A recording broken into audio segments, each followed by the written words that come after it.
Hey guys, MoJK here to talk about an upcoming event and a lot of new characters coming our way. The event is going to start tomorrow. It's called Sunrays Beyond Reach, and we're going to be able to farm up a free character named Peridot, I think. I think the T is silent, and it's going to run for about 2 weeks. This is actually going to be our first free farmable sage, so I know there's probably some people who are still in need of more strong magic casters, so this is going to be a nice option for you.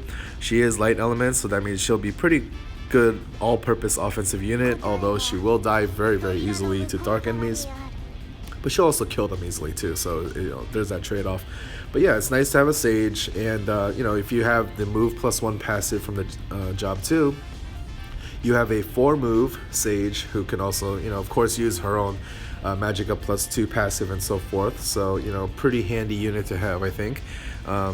Very cute as well. So yeah, basically, she's going to start off at 3 stars. You can farm up as many shards as you need and get her up to level 85. And in the second week of the event, starting on the 17th, there's going to be a hard quest, which is basically going to be an EX level. And I'm sure this is going to be like in the past where you can also get shards here as well. So people would generally recommend like maybe get her up to level 75 in the first week, and then for the second week, when you're farming up shards in the EX level for Flamel's Beast Tamer Plus job, actually, yeah, you can still get shards in this level. This is just my guess, but this is what has happened before in the past, so I think it's a fair assumption.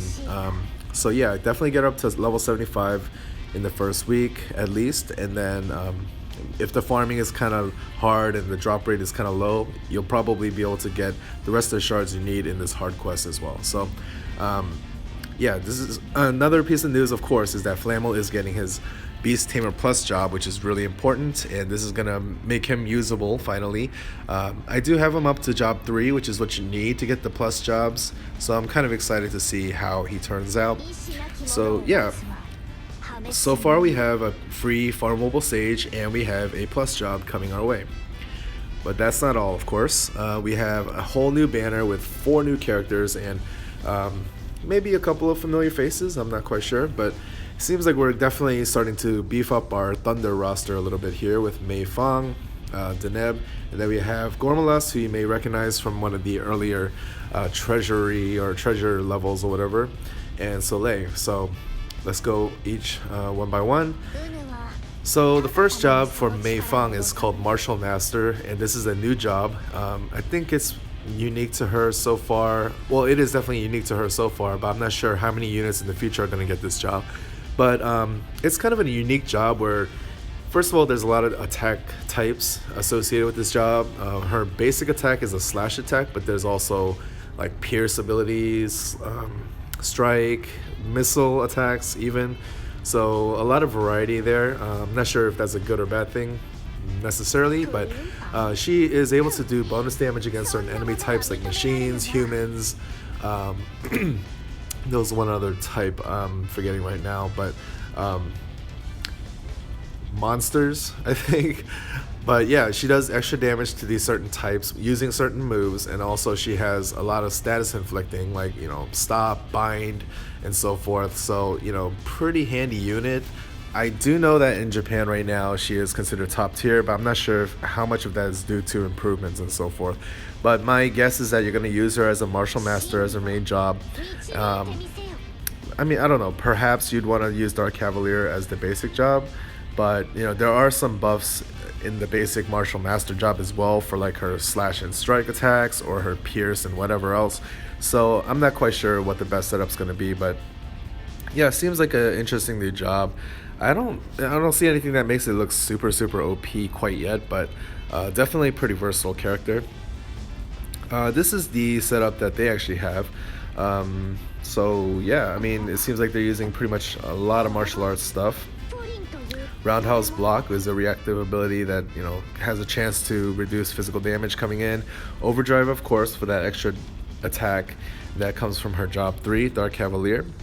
And Slash and Strike Mastery, this is again a martial master passive, which raises her slash and strike attack by 15. So pretty much almost everything you need for her comes from her first job. If you get her second job, of course you can use move +1, which is pretty nice passive as well. But ideally, in the long run, you'd want to get that job 3 for that overdrive passive, so she can dish out a lot of good damage. The second unit is called DENEB, and this is a very versatile support character. And astrologer is a new job, and it's kind of like a hodgepodge of everything.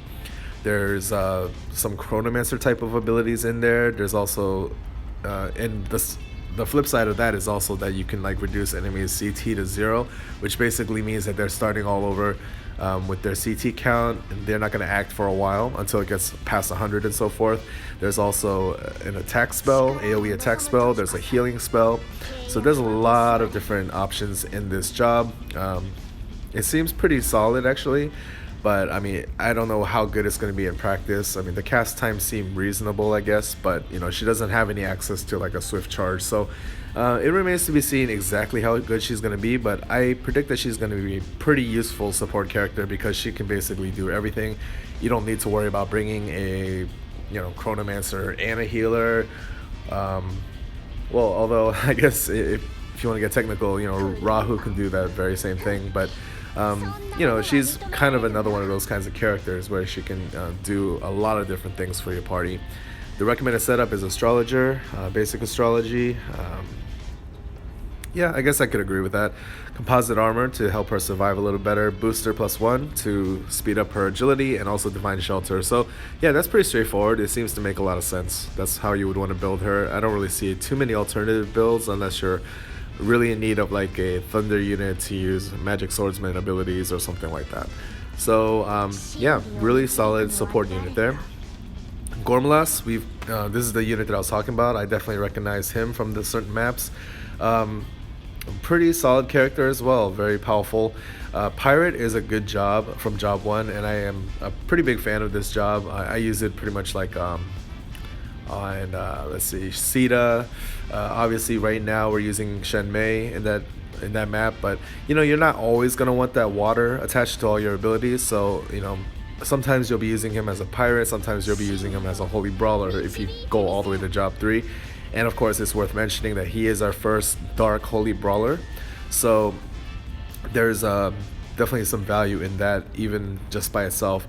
His leader skill is physical attack by 50% for dark units, so this is a very good leader skill, of course. But if you have Kudenstein or Albea, you kind of you're already set there, but he does bring some cool capabilities to the table as far as dark units go. Very offensive unit, and he's kind of lacking in like really strong attack passives, but he can be pretty tanky if you build him the right way.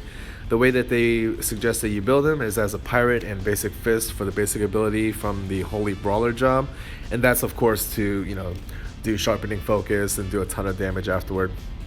It's always nice to be able to charge up or do sharpening focus followed by like a big AoE move like Maelstrom or something. It's very, very useful. His reactive ability, HP Drain +1, is a very good one.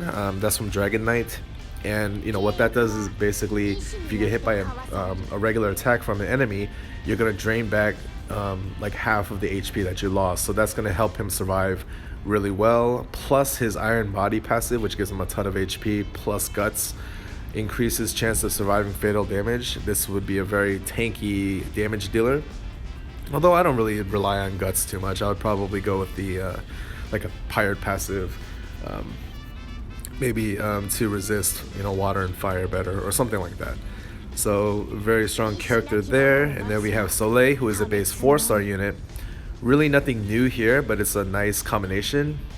So you can run her as a sage job 1, and then as her basic ability you can have the bishop, the healing capabilities as well, plus the swift charge passive, which is going to make everything just proc or get off faster, which is very important.